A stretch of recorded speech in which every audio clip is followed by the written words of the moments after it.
Students, learning is a continuous process and learning should never be exhausting in nature.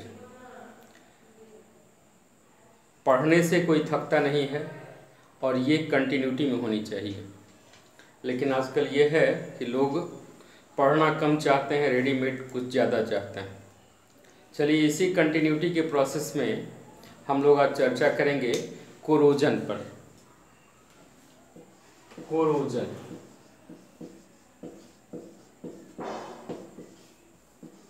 ये electrochemistry का last aspect है। Corrosion बीच बीच में कुछ और देता रहूँगा, जैसे आयनिक मोबिलिटी क्या होती है, ट्रांसपोर्ट नंबर क्या होता है, इन सब पर कॉम्पिटिटिव एग्जाम में क्वेश्चन पूछे जाते हैं। कोरोजन पर हम बात करें, कोरोजन क्या है? It is a slow process. It is a slow process. दूसरा क्या बोलेंगे? Layer by layer degradation of metallic surfaces through atmospheric gases and humidity is called as corrosion. Layer by layer degradation मतलब इसकी quality खत्म होती है, degrade होती है। Degradation of metallic surfaces in presence of air and moisture is called as corrosion. इसको क्या बोलते हैं हम लोग? कोरोजन बोलते हैं। तो अब ये कोरोजन होता कैसे है और क्या इसका प्रोसेस है? मेनली हम लोग कोरोजन को स्टडी करेंगे आयरन सरफेसेस पे। तो आयरन क्या है? अगर कहीं किसी रफ सरफेस पे, आयरन के सरफेस पे आपको मॉइस्चर आ गया, वाटर ड्रॉपलेट आ गया, even a microscopic drop of water on the rough surface of iron will create a miniature cell, electrochemical cell. अब क्या होगा? जैसे मान लो कि ये मेटेलिक सरफेस है और यहाँ आप क्या किए, थोड़ा सा कोरोजन, थोड़ा सा एरिया है, यहाँ रफ एरिया है, तो क्या होगा? यहाँ क्या होगा? अगर H2O आ गया, ठीक है, इधर से क्या है? ऑक्सीजन, सब जगह से ऑक्सीजन आ रहे हैं, ठीक है, तो यहाँ क्या होगा? ये मान लो मेटेलिक सरफेस है, तो यहाँ इलेक्ट्रोकेमिकल सेल जनरेट करेगा। जैसे मान लो इस जगह पे अगर ये कैथोड हो गया तो एनोडिक सरफेस की तरह कौन काम करेगा? आयरन खुद एनोडिक सरफेस की तरह काम करेगा। Fe2 प्लस 2 इलेक्ट्रॉन ऑक्सीडेशन हुआ, ये कैसा काम किया? एनोड की तरह काम किया। तो Fe2 प्लस 2 इलेक्ट्रॉन। अब ये इलेक्ट्रॉन क्या करेगा? ये इलेक्ट्रॉन वाटर ड्रॉपलेट के एज के थ्रू होते हुए एटमॉस्फेरिक एयर को हाइड्रोक्साइड आयन के रूप में परिवर्तित कर देगा।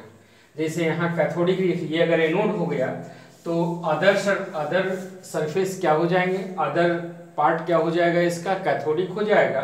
यहाँ क्या होगा? O2 plus 2H2O plus 4 electron, it will form 4OH minus.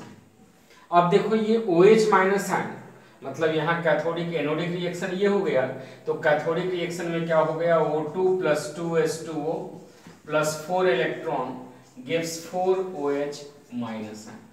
अब यहाँ क्या होंगे कि ये OH minus ion Fe2 plus से रिएक्शन करेंगे, ठीक है, डिफ्यूज होंगे और ये क्या बना देंगे?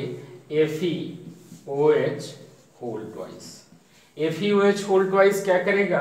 ये फिर क्या होगा? एटमॉस्फेरिक एयर ऑक्सीजन के प्रेजेंस में ऑक्सीडाइज होगा और ये क्या बना देगा? FeOH whole thrice. FeOH whole thrice ये सॉल्ट अपने आप को ट्रांसफॉर्म करेगा। किस फॉर्म में? अपने आप को ये ट्रांसफॉर्म करेगा हाइड्रेटेड फॉर्म में, ये Fe2O3 XH2O के रूप में परिवर्तित हो जाएगा, और यही क्या कहलाता है हमारा rust, brown colour rust will be obtained. तो ये हो गया कोरोजन। अब यहाँ क्या है, क्या इसके प्रिवेंटिव मेजर हैं और कौन कौन से फैक्टर हैं जो कोरोजन को प्रोमोट करते हैं, तो मैं उसकी चर्चा कर दूं कि कौन कौन से फैक्टर हैं जो कोरोजन को प्रोमोट करते हैं।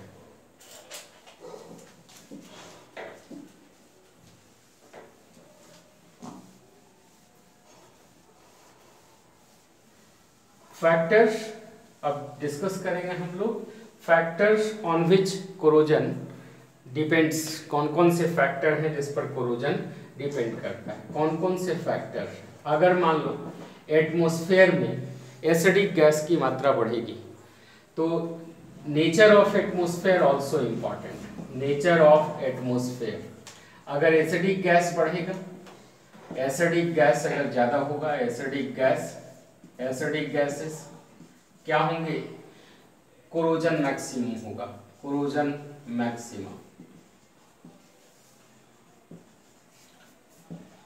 एसिडिक गैस ही नहीं, अगर मान लो सलाइन वाटर में किसी आयरन पार्टिकल को रख दिया जाए, आयरन पार्ट को रख दिया जाए, तो मेराइन वाटर में भी कोरोजन क्या होगा, मेराइन वाटर या कहा जाए सलाइन वाटर में भी, saline water increases, corrosion increases, corrosion increases.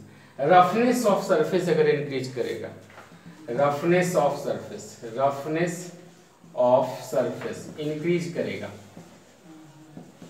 Corrosion क्या होगा, इंक्रीज करेगा। चौथा, अगर मान लो मॉइस्चर इंक्रीज करेगा, मॉइस्चर अगर इंक्रीज करेगा तो कोरोजन क्या होगा, मैक्सिमम होगा। अब प्रिवेंटिव मेजर्स ऑफ कोरोजन की हम लोग बात कर रहे हैं, किस तरह से कोरोजन को बचाया जा सकता है, इसके क्षय होने से बचाया जा सकता है। तो पहला तो यह है कि अगर हाईली पॉलिश सरफेस है जहां माइक्रोस्कोपिक ड्रॉप ऑफ वाटर भी नहीं रिटेन करे, तो वहां कोरोजन, चूंकि ह्यूमिडिटी रहेगी नहीं, H2O रहेगा नहीं, तो वहां कोरोजन होगा नहीं। तो यहाँ पहला हो गया प्रिवेंशन में आया है, प्रिवेंशंस, पहला हो गया highly polish surface, highly polished surface, highly polished surface do not corrode, does not corrode, does not corrode। दूसरा एक होता है कैथोडिक प्रोटेक्शन, कैथोडिक प्रोटेक्शन। यहां देखो, अगर मान लो आयरन से भी ज्यादा रिएक्टिव मेटल अगर उसके साथ टैग कर दिया जाए तो आयरन सरफेस क्या हो जाएंगे, कैथोड की तरह ट्रीट करेंगे। जैसे मान लो कि बहुत बड़े शिप में या कहीं पर जो सॉइल के डायरेक्ट कांटेक्ट में है आयरन सब्सटेंस, उस आयरन सब्सटेंस को अगर मान लो मैग्नीशियम के साथ टैग कर दिया जाए तो मैग्नीशियम यहाँ किस तरह बिहेवियर करेगा, एनोड की तरह बिहेवियर करेगा, और ये आयरन किस तरह बिहेवियर करेगा, कैथोड की तरह बिहेवियर करेगा। तो इसको बोलते हैं कैथोडिक प्रोटेक्शन और इसको बोलते हैं इलेक्ट्रिकल प्रोटेक्शन, इलेक्ट्रिकल प्रोटेक्शन। तीसरा हो गया कि अगर उसको थीन लेयरिंग कर दिया जाए ग्रीज से या पेंट से जहां वाटर रिटेन नहीं करे, तो by painting with thin layer of greases और ऑयल्स। चौथा प्रोसेस क्या हो जाएगा इनके प्रिवेंशन का कि एंटी रस्ट सॉल्यूशन भी होता है, एंटी, इसी में एक और बात बता दूं, गैल्वेनाइजेशन।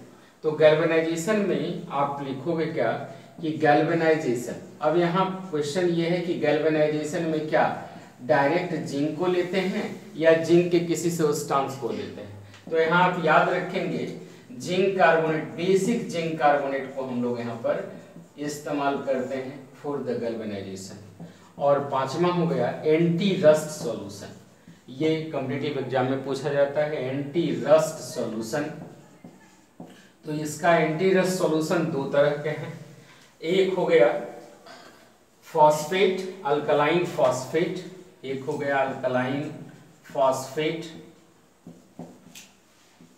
और दूसरा हो गया अल्कलाइन क्रोमेट।